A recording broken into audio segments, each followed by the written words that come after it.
안녕하십니까. 글로벌TV 임사장입니다. 자, 오늘은 우리나라 사람의 연금자산 운용에 대한 이야기를 좀 한번 해보도록 하겠습니다. 우리나라 사람들은 노후 준비를 얼마나 하고 있을까요?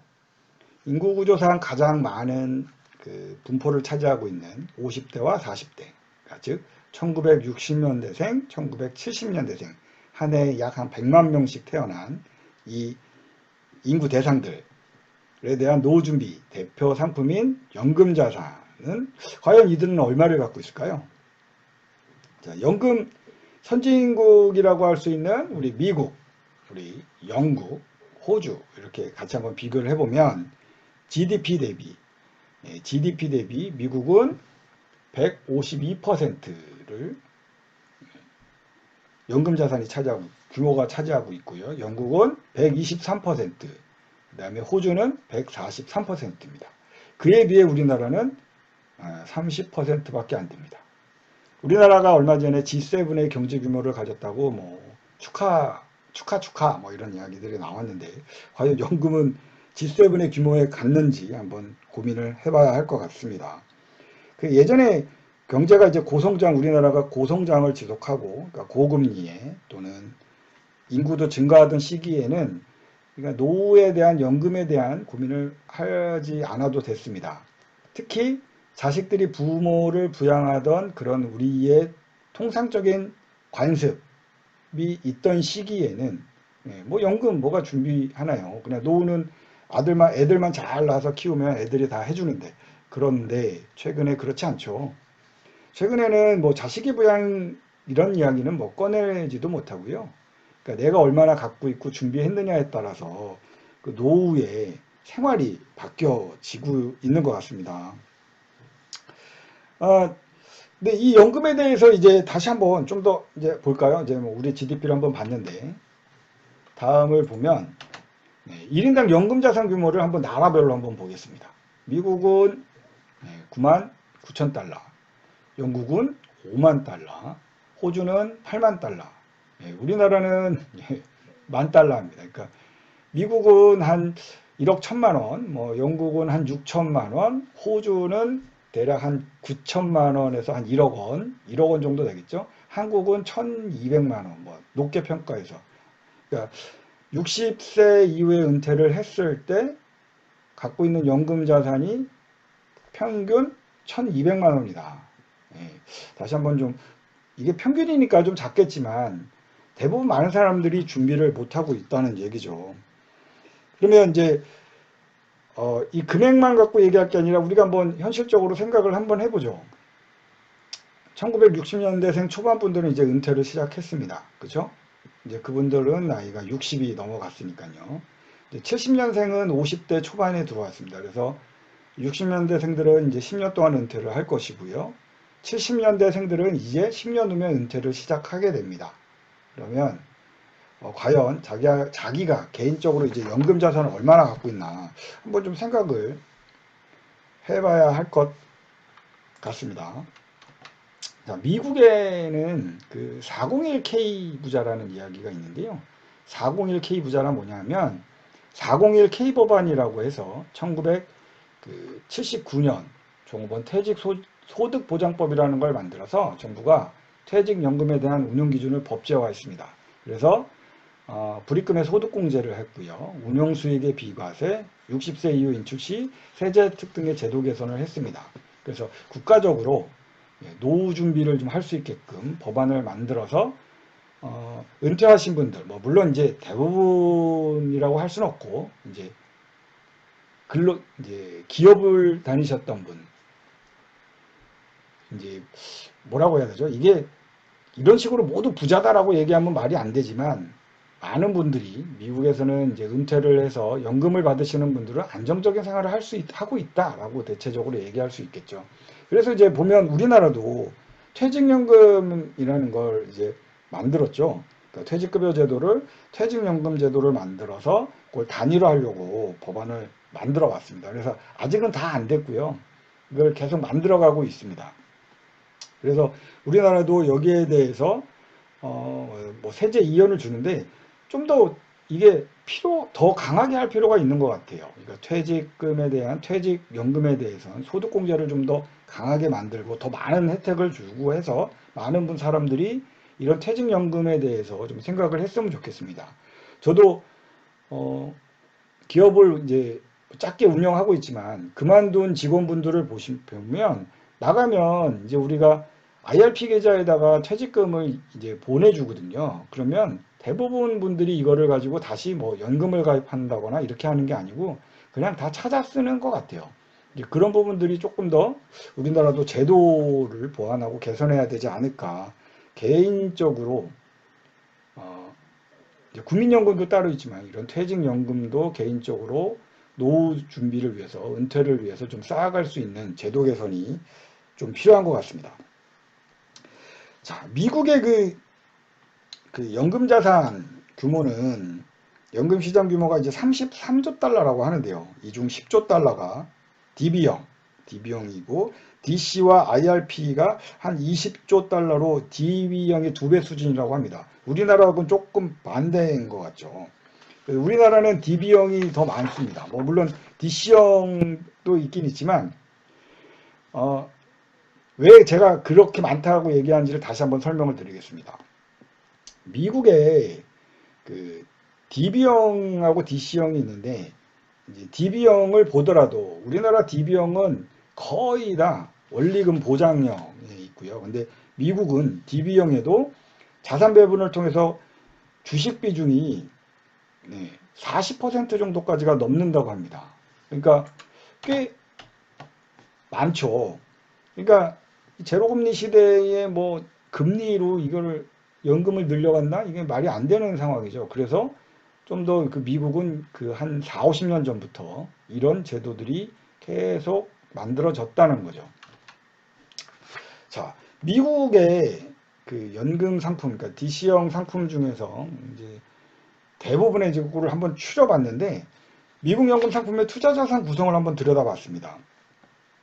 그 연금 상품 중에 투자 자산에 어떤 것들이 투자되어 있나 보니까 미국 국내 주식의 41%, 그리고 해외 주식의 6%, 그러니까 미국에 있는 연금들은 대략 지금 47% 정도가 아예 주식형이고요. 그 다음에 여기 18%가 TDF라고 해서 이것도 투자형 상품이라고 보시면 됩니다. 타켓 데이트 펀드라고 해서 생애주기 맞춤형 펀드라고 해서 되는데요. 이것도 주식 관련이 좀 많이 들어가 있죠. 뭐 물론 나이에 따라서 약간씩 차등은 있지만, 자, 이런 걸 종합해 보면 주식 관련에 대한 자산 비중이 65%, 그러니까 50% 반 이상이 주식에 투자가 되고 있습니다. 그러면 우리나라의 연금 자산 구성을 한번 보면 좀 색깔이 확 틀리죠. 원리금 보장형이라고 그랬고 이 녹색 부분 이게 87%가 원리금 보장형입니다. 그리고 주식형은 2%죠. 채권형이 7%, 뭐 기타 4%. 주식 관련 자산 비중이 2%입니다. 대부분이 원리금 보장형인데요. 그러니까 원금만 보장해 주는 거죠. 원금만. 그러니까 원금만 보장이 되는 상품에 대부분 들어있다라고 보시면 되는데, 자, DB형은 회사가 책임지는 형이라고 보시면 되고요. DC형은 그 근로자 개인이 스스로 투자를 하는, 운영을 하는 상품이라고 보시면 됩니다. 그러니까 DB형은 퇴직금을 줄 나중에 기업이 운용을 하는 거고요. DC형은 개인이 운용을 하는 겁니다.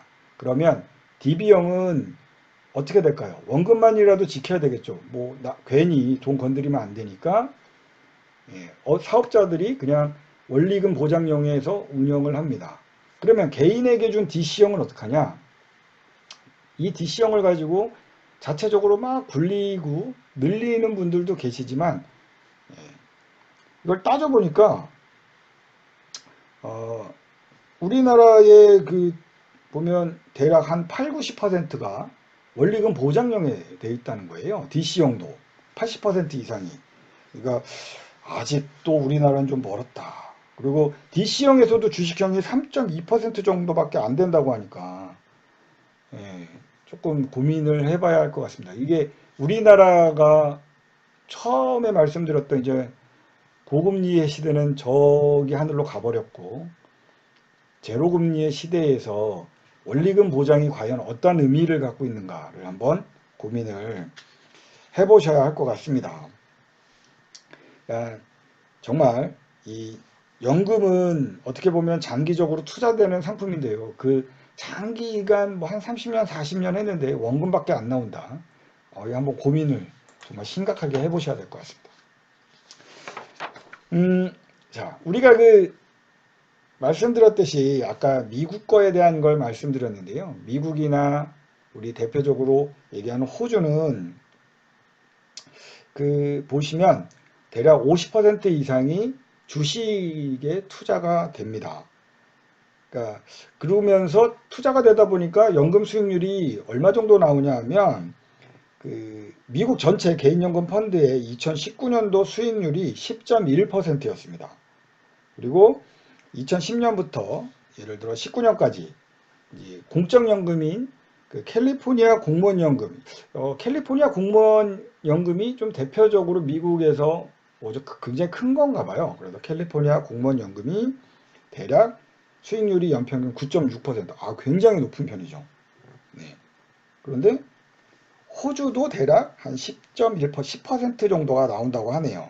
그래서 이런 것들을 비교해 보면 우리나라 국민연금은 얼마죠? 우리나라 국민연금은 제가 한번 예전에 확인해 보니까 5.6%인가요? 대략 한 6% 정도가 나오더라고요. 왜 6%인가 봤더니 우리나라는 그러니까 국민연금의 주식 비중이 약 한 35% 정도, 30% 정도밖에 되지 않는다. 그 차이가 좀 있다라고 하더라고요. 그걸 좀 늘려간다고 하는데 이제 그런 부분들이 우리나라 국민연금도 한번 고민을 해봐야 할 부분인 것 같고요.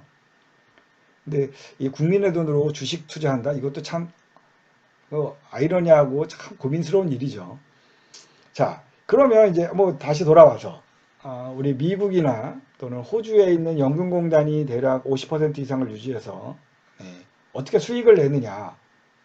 이를 보면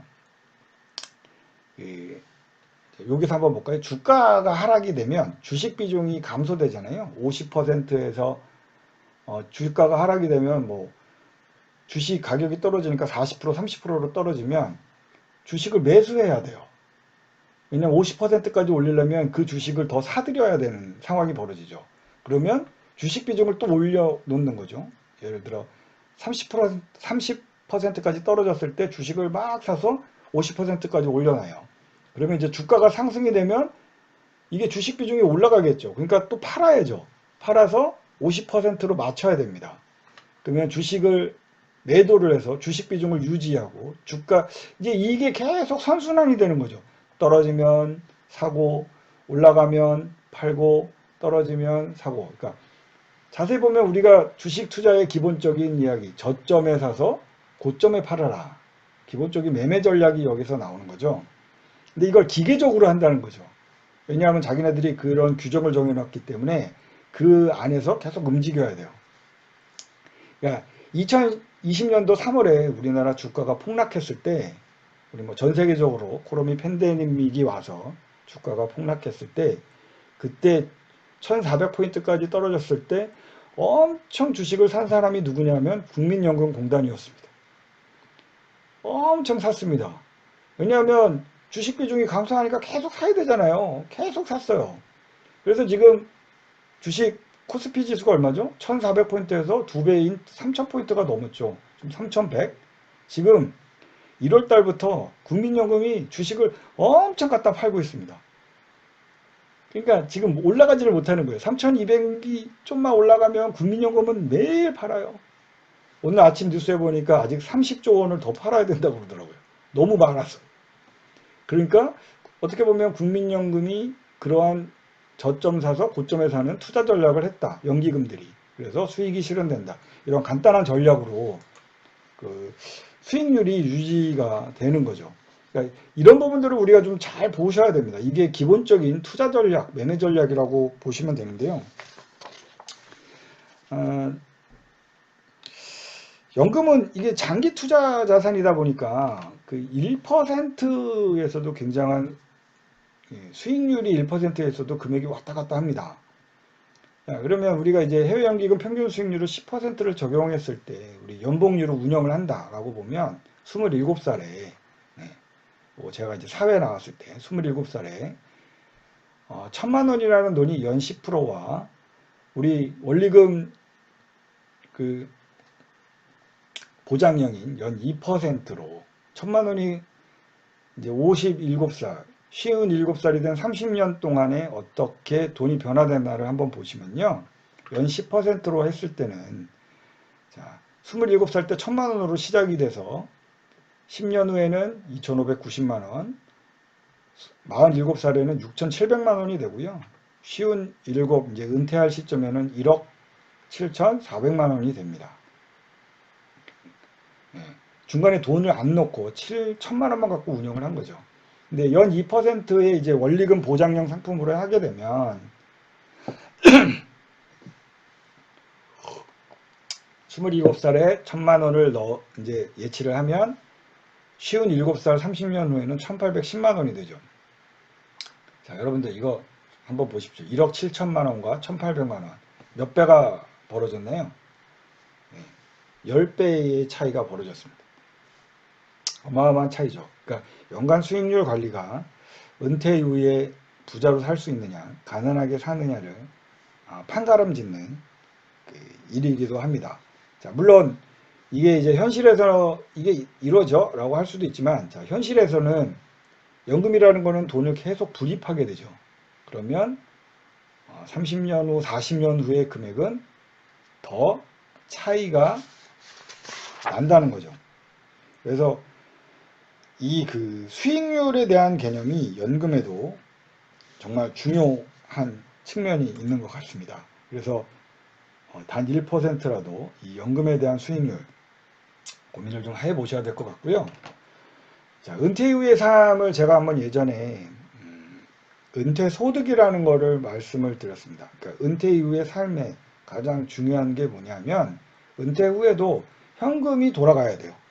그렇죠? 현금이 들어와야 되는 거죠. 은퇴 후에도 현금의 소득, 그러니까 소득이라고 얘기하는 그 돈의 흐름이 들어와야 됩니다. 그게 가장 중요하죠. 왜냐하면 은퇴라는 것은 결국은 내가 일해서 손을 떼고 쉰다는 얘기인데, 그러면 소득이 없고 소비만 있다라고 하면 은퇴를 할 수가 없죠. 계속 나가서 일을 해야 됩니다. 그래서 진정한 은퇴라는 것은 은퇴 후에도 현금의 흐름이 들어와야 한다. 이게 중요한 것 같습니다. 저도 이제 50살이 넘은 이제 50대에 접어들면서 은퇴라는 것을 한번 요새 고민을 해보고 거기에 대한 연금에 대한 것을 고민을 해보면서 저도 저희 조카들이나 제 이제 지인들에게도 이런 이야기들을 많이 하고 있습니다. 연금에 대한 준비, 그 다음에 그 연금에 대한 수익률에 대한 준비, 고민, 공부 이거 정말 필요하다. 어마어마하게 차이가 날 수 있다. 노후는 그 부분을 계속 강조를 하고 있는데요. 제가 이제 뭐 쭉 흐름에 대해서 말씀을 드렸습니다. 마지막 가장 중요한 건 은퇴 후에도 현금 흐름을 만든다. 이것이 진정한 은퇴다. 라는 것이 어떤 걸로 해야 되느냐? 연금에 대한 준비, 그리고 그 연금을 어떻게 운용할 것인가, 어떤 연금을 선택할 것인가, 이런 고민을 좀 해보셔야 할 것 같습니다. 그래서 장기 투자에 대한 개념을 다시 한번 말씀드렸고요. 오늘은 은퇴에 대한 연금에 대한 제 생각을 한번 말씀을 드렸습니다. 그래서 다시 한번 여러분들도 잘 고민해 보시고, 왜 연금을 가입해야 되고, 연금을 할 때 왜 주식 관련에다가 투자를 해야 되나, 왜 수익률을 계산해야 되나, 이런 것들에 대한 고민을 꼭 해보시기 바라겠습니다. 자, 오늘은 여기까지 하겠습니다. 감사합니다.